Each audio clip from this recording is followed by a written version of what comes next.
ಕರ್ನಾಟಕದ ನದಿಗಳು ಭಾಗ 2. ಘಟಪ್ರಭಾ ನದಿ. ಘಟಪ್ರಭಾ ನದಿಯು ಮಹಾರಾಷ್ಟ್ರದ ರತ್ನಗಿರಿ ಜಿಲ್ಲೆಯ ಅಂಬೋಲಿ ಬಳಿ ಪಶ್ಚಿಮ ಘಟ್ಟದಲ್ಲಿ ಉಗಮ ಹೊಂದುತ್ತದೆ. ಸುಮಾರು 884 ಮೀಟರ್ ಎತ್ತರದಲ್ಲಿ ಉಗಮಿಸುವ ಈ ನದಿ ಪೂರ್ವದ ಕಡೆಗೆ ರತ್ನಗಿರಿ ಹಾಗೂ ಕೊಲ್ಲಾಪುರ ಜಿಲ್ಲೆಗಳಲ್ಲಿ ಹರಿದು ಬೆಳಗಾವಿ ಜಿಲ್ಲೆಯನ್ನು ಪ್ರವೇಶಿಸುತ್ತದೆ. ಘಟಪ್ರಭಾ ನದಿಯ ಜಲಾನಯನ ಪ್ರದೇಶವು 8,829 ಚದರ ಕಿಲೋಮೀಟರ್ ವಿಸ್ತಾರವಾಗಿದೆ. ಈ ನದಿಯು ಮಹಾರಾಷ್ಟ್ರ, ಕರ್ನಾಟಕ ರಾಜ್ಯಗಳಲ್ಲಿ ಹರಿದು ಬಾಗಲಕೋಟೆ ಜಿಲ್ಲೆಯ ಕಲದಗಿಯ ಸಮೀಪ ಕೃಷ್ಣಾ ನದಿಯನ್ನು ಸೇರುತ್ತದೆ. ಉಪನದಿಗಳು ತಾಮ್ರಪರ್ಣಿ, ಹಿರಣ್ಯಕೇಶಿ, ಹಿರೇಹಳ್ಳ ಮತ್ತು ಮಾರ್ಕಂಡೆಯ. ಘಟಪ್ರಭಾ ನದಿಗೆ ಹಿಡ್ಕಲ್ ಬಳಿ ಜಲಾಶಯವನ್ನು ನಿರ್ಮಿಸಲಾಗಿದ್ದು, ಈ ಜಲಾಶಯವನ್ನು ರಾಜ ಲಕುಮಗೌಡ ಅಣೆಕಟ್ಟು ಎಂದು ಕರೆಯಲಾಗುತ್ತದೆ. ಈ ನದಿಯು ಗೋಕಾಕ್ ಬಳಿ ಗೋಕಾಕ್ ಜಲಪಾತವನ್ನುಂಟು ಮಾಡಿದೆ. ಭೀಮಾ ನದಿಯು ಪಶ್ಚಿಮ ಘಟ್ಟಗಳ ಭೀಮಶಂಕರ ಎಂಬಲ್ಲಿ ಹುಟ್ಟಿ ಮಹಾರಾಷ್ಟ್ರ ಮತ್ತು ಕರ್ನಾಟಕ ರಾಜ್ಯಗಳಲ್ಲಿ ಹರಿದು ರಾಯಚೂರು ಬಳಿ ಕೃಷ್ಣಾ ನದಿಯನ್ನು ಸೇರುತ್ತದೆ. ಉಪನದಿಗಳು ಮುಳ, ಮುಟ, ಗೋಡ, ನೀರ, ಮಾನ್ ಮತ್ತು ಸಿನಾಲ್. ಮಲಪ್ರಭಾ ನದಿಯು ಕೃಷ್ಣಾ ನದಿಯ ಉಪನದಿಯಾಗಿದೆ.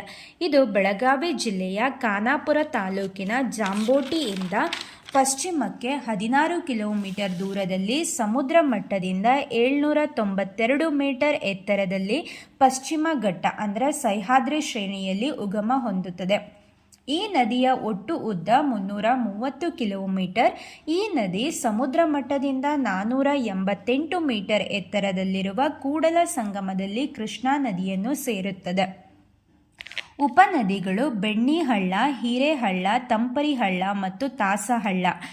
ಈ ನದಿಗೆ ಅಡ್ಡಲಾಗಿ ಸವದತ್ತಿ ತಾಲೂಕಿನ ಮುನವಳ್ಳಿ ಗ್ರಾಮದ ಹತ್ತಿರ ನವಿಲುತೀರ್ಥ ಅಣೆಕಟ್ಟನ್ನು ನಿರ್ಮಿಸಲಾಗಿದೆ.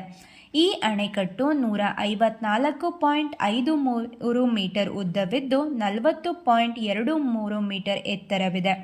ಅಣೆಕಟ್ಟಿನ ಸಂಗ್ರಹ ಸಾಮರ್ಥ್ಯ 30.26 ಟಿಎಂಸಿಗಳಷ್ಟಿದೆ. ಅಣೆಕಟ್ಟಿನ ಹಿನ್ನೀರಿನಲ್ಲಿ 15,578 ಹೆಕ್ಟೇರ್ಗಳಷ್ಟು ಪ್ರದೇಶವು ಮುಳುಗಡೆಯಾಗಿದೆ.